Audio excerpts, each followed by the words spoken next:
Mary, hi, how are you? Hi, good. How are you? Very well, thanks. We've got you up bright and early in Austin, Texas, which Yeah. is very nice. I'm hopeful the weather is quite nice there. I always like to think about people I'm speaking to in Texas. Like it's nice weather. I can see the sun in the background, Yeah. that sort of thing. It's Yeah. beautiful. It's beautiful. It's chilly for us, but chilly for us is like 50 degrees.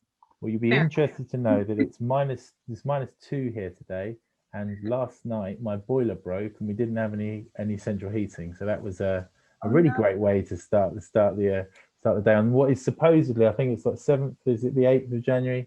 Yesterday was like the most depressing day of the year or something like that, isn't it? So Oh gosh, I that's was horrible. joking there. It's good. Get through this day, get the boiler fixed, and everything will be fantastic. So it's great to have you here. For those listening on the podcast and kind of watching on YouTube, we've got Mary McCormick here from NetSuite. She's a senior sales director based across the kind of the covering North America, with 6 years worth of experience in the industry. She has appeared already on one of our GCS commercial webinars, and she spoke so well that I was like, right, got to get Mary on the podcast. So I've been reaching out to her. She's been very busy. I think it kind of like I imagine, because you're doing the sales, Mary, that you've been closing business, talking to customers and that sort of thing. And I've been harassing you to say, let's get this booked in. But I'm sure it'll be a really good chat. Um, so Mary's got a kind of lot to talk about with regards to the kind of challenges that she kind of faces on the sales side and working in a new kind of remote sort of kind of environment.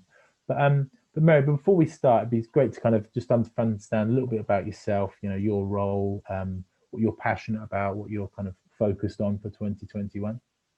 So yeah, as you said, I'm a senior director of sales. I'm based in Austin, Texas, which is always a good time. I Yeah. do have a focus on, I would say, rebuilding sales teams, improving talent, their processes, redirecting motivation to achieve our revenue targets, as that's Okay. always our end goal in sales. So I've been doing that for about 5.5 years at the company that I'm with. I've experienced selling products, services. I have experience selling to net new clients, but also retaining, renewing, and upselling current clients. Yeah. And yeah, my passion really started when I sold door-to-door advertising space to Okay. local business owners. Yeah, and it was more of like a consulting type sales gig, and I got to work with CEOs and business leaders in person every single day, and so that's really what jump started my So career. were you going into receptions then, and saying, Mm-hmm. hi, I'm Mary. Yep. Yep. The good Here's old my door to door. Definitely doesn't happen at all anymore today, at least not for the last 9 months. No, that's right. That's right. And that, because we've hired people, because obviously we kind of work in a sales role in recruitment. We've hired people from that when you really are knocking on doors. Mm-hmm. Some of those people knocking on doors have been knocking on doors to sell people to kind of individuals. But do you think that gives you, I mean, within sales, within commercial, it gives you the best possible kind of apprenticeship, doesn't it? That's real sales, isn't it? Face to face in a It, reception. it's definitely a camaraderie. Like if you hear somebody went door to door and did anything and sold anything, you kind of are like, oh yeah, I did that too. You and I are on the same page, we're on the same Yeah, wavelength. It's almost like a rite of passage. yeah, exactly. And it's and obviously you were successful in it and that sort of thing. I mean, what do you think kind of drove you forward there? You talked about the passion there. Obviously you're going to get a lot of knockbacks during the day. What really drove you forward and made you successful at it? Yeah, I just really enjoyed. My favorite thing is meeting with people in person, Hmm. which is not great for the time. No. But I personally prided myself on that being my greatest ability is communicating with people in person. Hmm. Um, so I was always the person that raised my hand to travel to see our clients or travel with my colleagues or people on my teams. I was Hmm. always the person that would do that because I try to be aware of my strengths, and that was definitely one of them. So it's been interesting the past year having to sharpen my skill set on other ways of communicating. Yeah. Not the best at communicating via phone or on Zoom. So I've Hmm. had to figure that out a bit because I've leaned so heavily on, I guess, that background. Really? That I, No, it's interesting because yeah. you'd think that someone who is super confident kind of face to face would find it is still the same thing. What do you find different? Just the kind of body language type thing, or I think I think people like to get to the point a little bit Mm, quicker on Zoom. It's just yeah, the nature of it. We have the scheduled time. yeah, Let's get started on whatever the action items or the agenda is for this yeah, meeting. Whereas if you go to somebody's establishment, mm, they know, you might come 15 minutes early and you're probably gonna have to get them a drink and you're gonna, yeah. talk That's right. about some things at the water cooler and then we wrap Mm, up, like it's just known that those bits of communications are going to be probably before the meeting and yeah, after, whereas that's right. Zoom, it's not like that. You just got to get right into it. No, and that's right, isn't it? And then that's in some ways how you kind of build up those relationships, isn't it? And you take someone out for lunch, or you kind of get to know them a kind of bit better. And generally, when you're building up those relationships, it's for a period of time, isn't it? That's where you get those kind of longer term relationships and that sort of thing. So Yeah, yeah. definitely. So what have you done to combat that then? How have you kind of worked around that? If part of your kind of sales, or very much big part of your sales technique is that personal kind of outside pitch sort of presentation, what have you done to Hmm. keep that going? I think I was one of the more passionate people earlier on in the year, last Mm. year, that always wanted to be on camera. Yeah, So okay. when I Uh-huh. was, because I typically I don't schedule meetings, but I join people who are under me meetings. Yeah, And so yeah, when I do that, I'm always the first one to put my camera on so that other people will, so that we can at least get close to what I'm used to and what I'm good at. yeah, The hard part though is that some people do put it on and don't, depending on their house environment. Some people can't because that's they right. have kids running around, which is fine. So then I just have to navigate that. But when it is like you and I, when both Mm. peoples have their video on, I'm definitely more comfortable than Yeah, talking to a blank screen. So no, it's been that's right. That's you're just with like MM up or DB or something like that. That's the real strange thing, a isn't stock it? photo. But it almost seems strange now, doesn't it? Both of us are in that sales, dealing probably with like high level customer relationships. It seems strange now to talk to someone on the phone, even like actually to pick up the phone and have a conversation. That we're so used now to video calls, and I Mhm. guess you have that thing where you're just like you said, people book you in, but you've got like meeting, meeting, meeting, meeting. You don't really have a lot of time for a break, do you? Really now? Right. Yeah, I think that's a really good point too, is there's not a lot of time to just pick up the phone because you're already booked up, as Yeah, that's everybody. right. So it's Yeah. been challenging. Yeah, that's right. And I think, one of the things that we've found quite a lot and we've been kind of driving quite a lot is just, take time maybe to speak to one of your clients on the phone and actually kind of reach out to them, or even kind of, it sounds a bit strange, like send them an email and how's it going, that sort of thing, because those things have become a bit different now. You kind of makes you stand out, doesn't it? Yeah, and I was, thinking about it because not only, you could be good at one communication Mm. skill. You could be good at communicating in person and that'll get you by because you can Yeah. go see your clients if that's your preference. You can just be good at the phone and just Mm. conduct your business that way, or you can be good at emailing and conduct your business that way. Yeah. Now I feel like you have to be really good at all mediums, whether that's Yeah, that's messaging right. on LinkedIn, doing it through email, doing it Mm. on Zoom, doing it on the phone, doing it in person. You have to be really good at all of them, I think, Yeah, moving that's right. forward, which is different than it used to be, for sure. That's right. And it's not really something particularly for, like you said, social media or video conferences or whatever. It's not really something someone can train you really, because there's not like, oh, I've been doing it for 20 years. People are kind of making it up as they go along, aren't they? So, Yeah, and people ask me that all the time, like even family members, because they know that I've been in sales and that's really my passion. And yeah. they're like, well, how do you do this? Do you Mm. email? Do you LinkedIn message? What's your preference and how is that different? And so I try to coach them on, yes, we do it all, and you have to do each of those things differently. What you say in an email should not be said in a LinkedIn message, for example. Yeah, that's right. Um, Yeah. So I try to spread the wealth and share my knowledge even to my family. Yeah, fantastic. So coming into this year, obviously, I'm assuming that in the kind of the areas that you're working in, we both work in IT, right? So, if we've been working in hospitality or travel or something like that, then we'd have been really affected. I'm assuming that for you guys for this year, it's been a relatively good year. What you're doing is obviously around the kind of security and the cloud and that sort of thing. So I'm assuming that the business kept pretty good for you guys in 2020. Yeah, last I talked in the other panel, I touched on that a bit. Is we were fortunate to weather the storm pretty well. So that was nice. It was scary at first because nobody knew what industry was going to prevail and what industries were going to suffer. And then we quickly figured that out. So after the first initial shock, and I think the first month or two, then we found our footing and we were pretty good. And I feel really, really fortunate for that.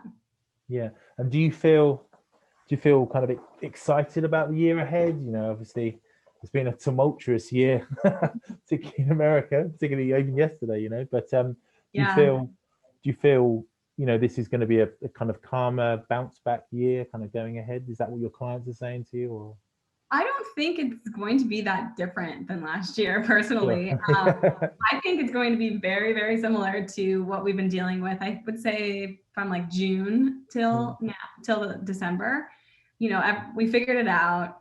Everyone's like, all right, these are my priorities moving forward. I'm going to try to make it. I need to implement technology to do so.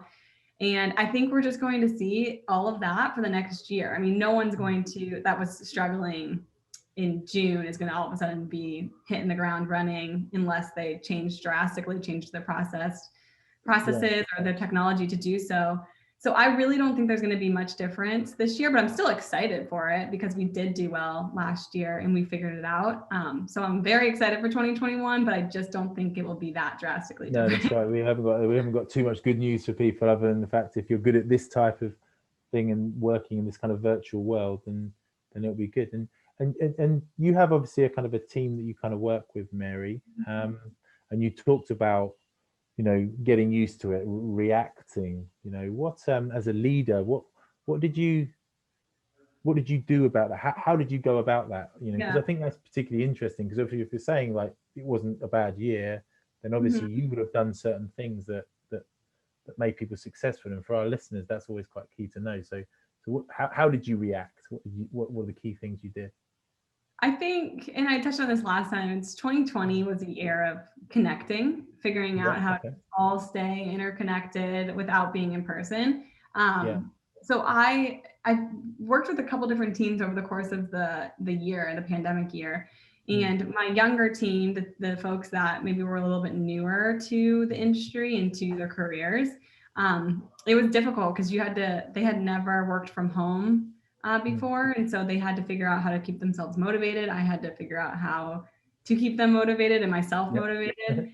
And then now I'm working with a little bit more of an experienced team. And so it's different. It's how to keep them maybe like not working as much as they should be and trying to have some semblance of balance so they don't get burnt out.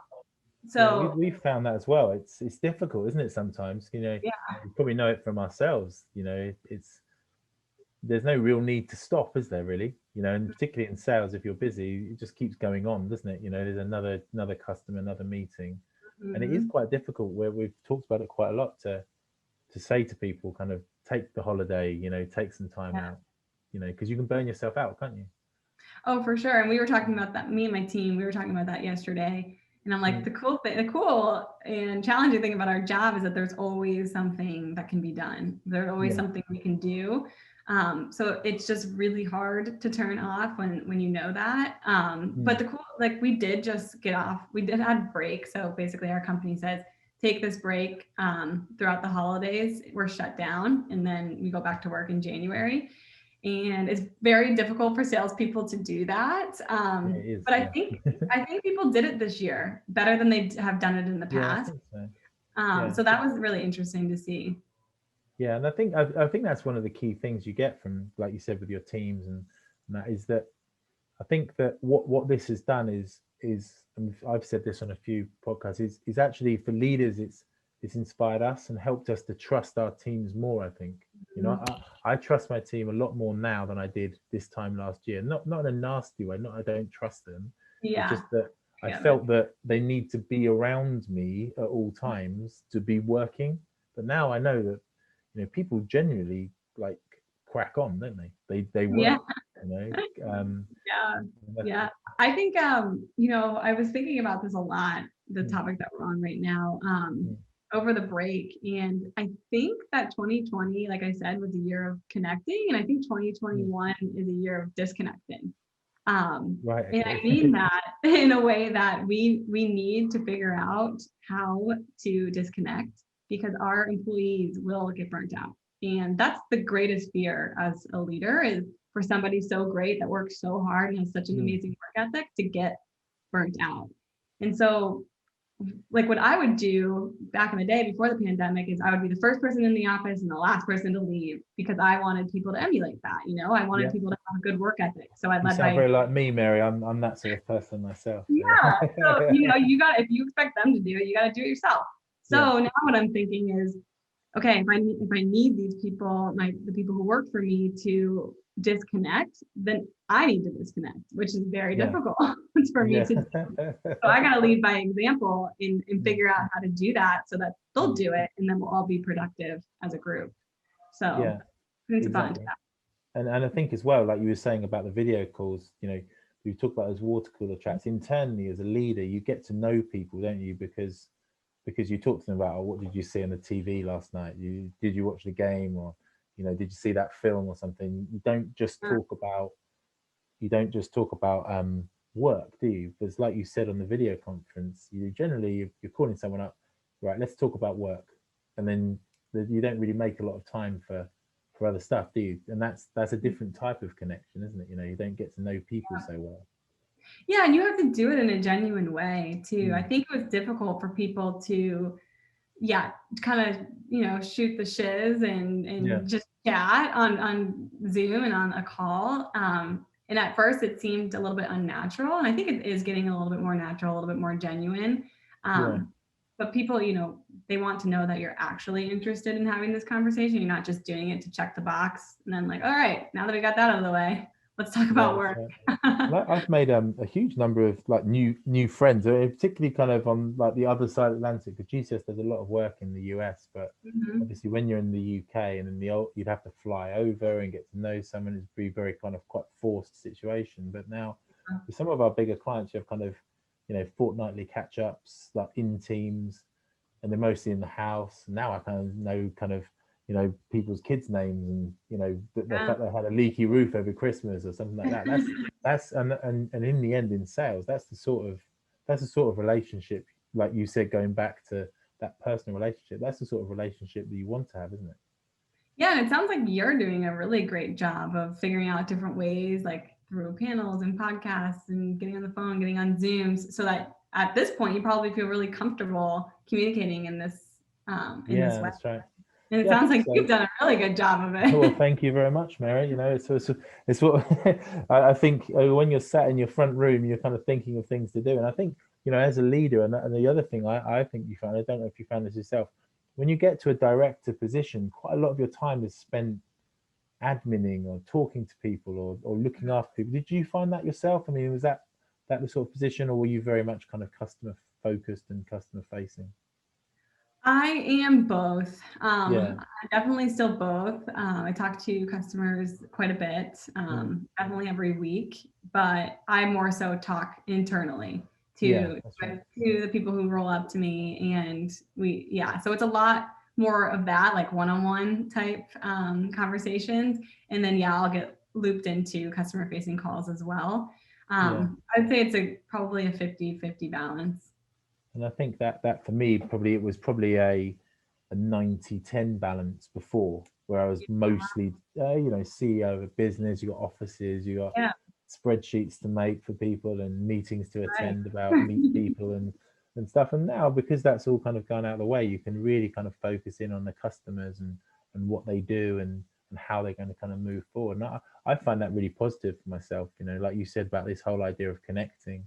I feel a lot more connected with our customers and a lot more connected with the market, which is, for me, is what I'm really, really passionate about. Like you said before, is what you feel passionate about, isn't it? And what you enjoy. So yeah. Yeah, and I think that's a good point. Is you are at that level where you are talking to people internally to figure out how the business is feeling, how's everyone feeling about this. Yeah.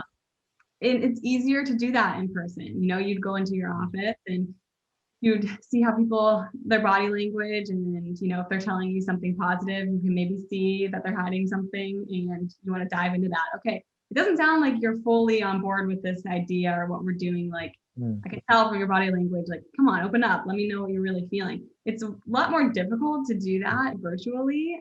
So I have been trying really hard to figure out cues virtually to see if people are being sincere with me, so that I can do things. And I don't want to ever be tone deaf.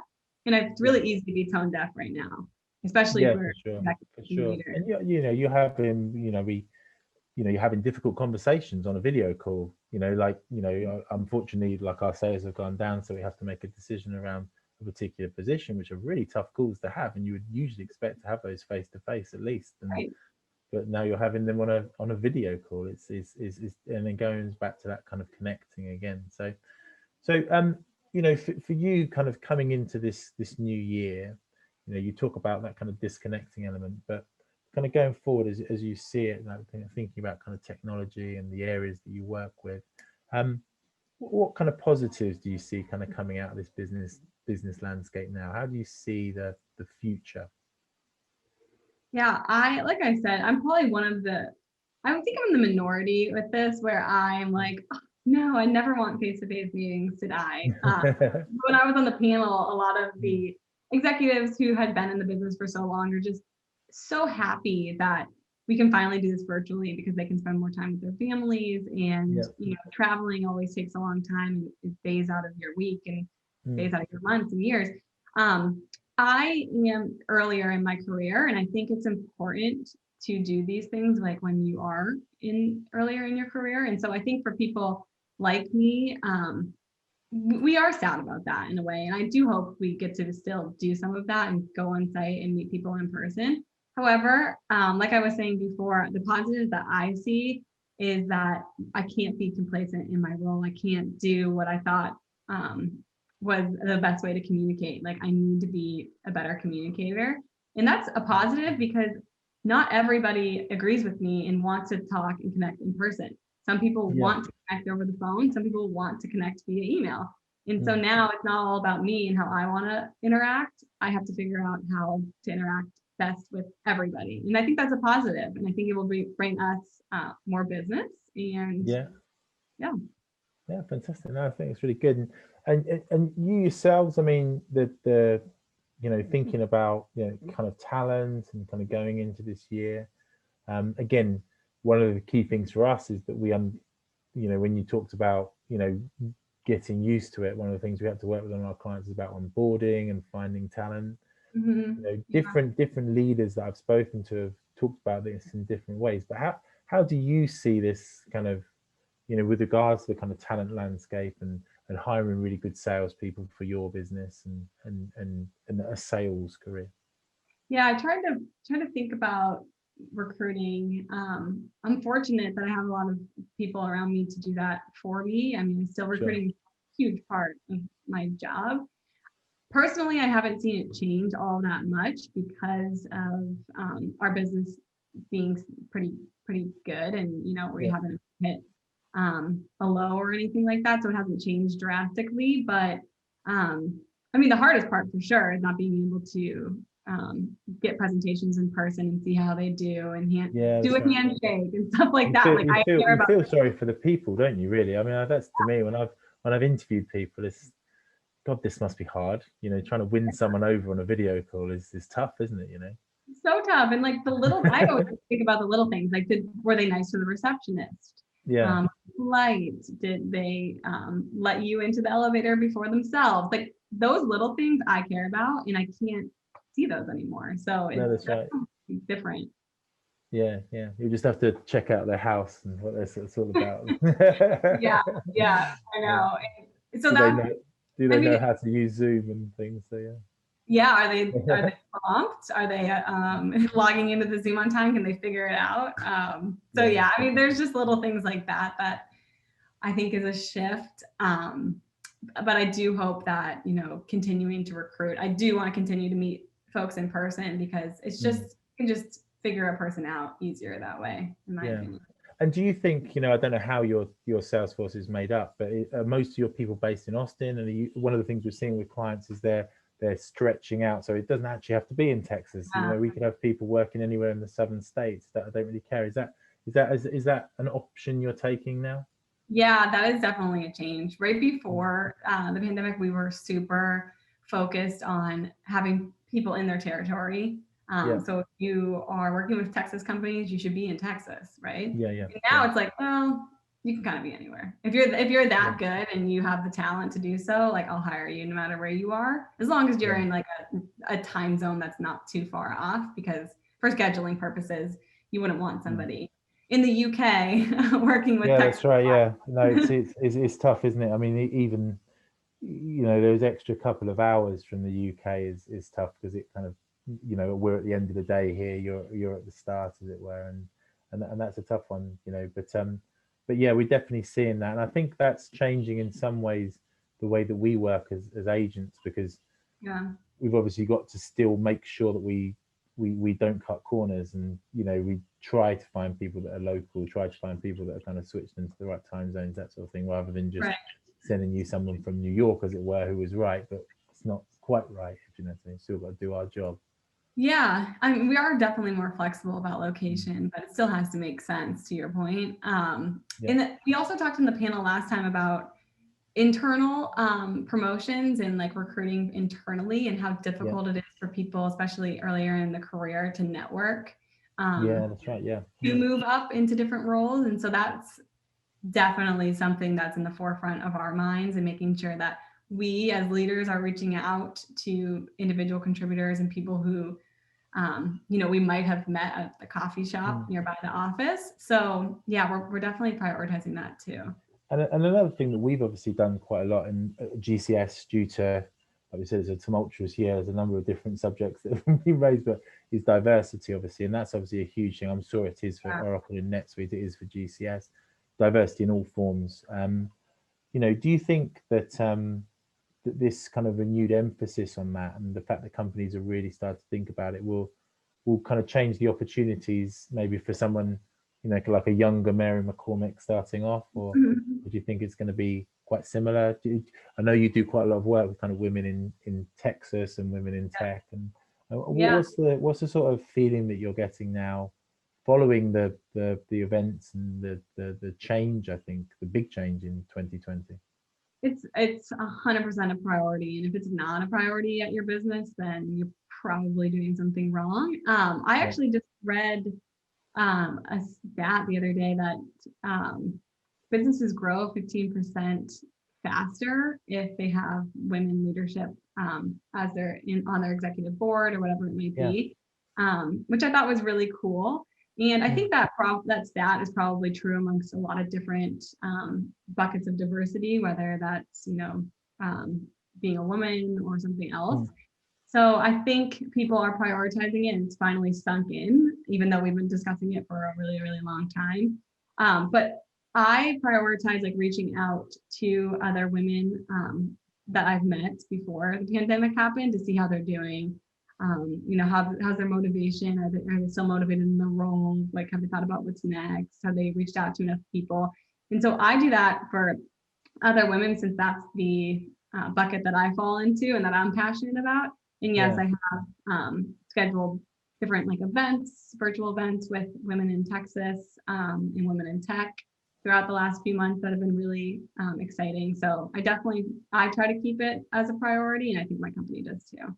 Yeah, exactly. And I think it's important to not just say it, but actually do it. I think that's what it sounds like you're doing as well, which is really great.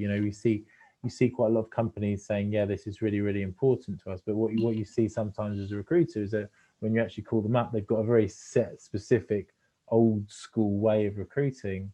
And you Yeah, can that's actually true. say to them like, this is just one, it's not saying what you say like out externally, but secondly, you're cutting yourself off from, like you said, innovation, ideas, new ways of looking at things, but also talent. Yeah. Companies need to kind of act in the same way, don't they, as what they say on the kind of tin, as it were. Yeah, and I remember we went through a training, and one thing that really stuck with me is if you're hiring people that are like you, like if you notice like, oh yeah, I have a couple people on my team that are very similar to me, then you Yeah, gotta like really think why, because people hire people like them, and yeah, for sure. I can't just hire white women who, Yeah, are from Texas. yeah, That wouldn't be good for my team. It would be really detrimental to my team because we would all be thinking the same and new ideas wouldn't be brought to the table.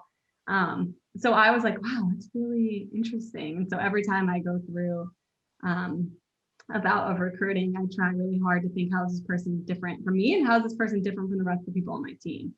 yeah, Um, exactly. So you can kind of have that real kind of like different types of people kind of coming in to do it. And in some ways, I think that having built up those sort of teams and those sort of kind of areas, that's one of the reasons why people have been able to react so quickly. Because you've got different, like you yeah. said, you need to communicate in different ways, connect in different ways. You need to think about different strategies.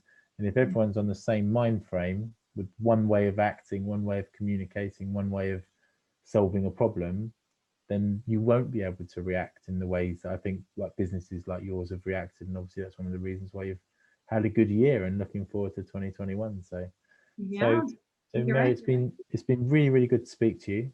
It's great to hear a real kind of success story, if you know what I mean. I mean, most of the people I've spoken to have generally not had a lot more. They've had more double figures in their career, but haven't made it as far as yourself, Mary. So it's really, really good to see. And obviously you're really, really successful in what you're doing. But thanks very much for your time, and we look forward to speaking to you and having you on some of our panels in the future. And who knows, I may even make it to Austin, Texas at some point Yes, in the future me again. So, too. Well, I love yeah, it. It's been a pleasure. Thank you so much. thank you very much. Cheers.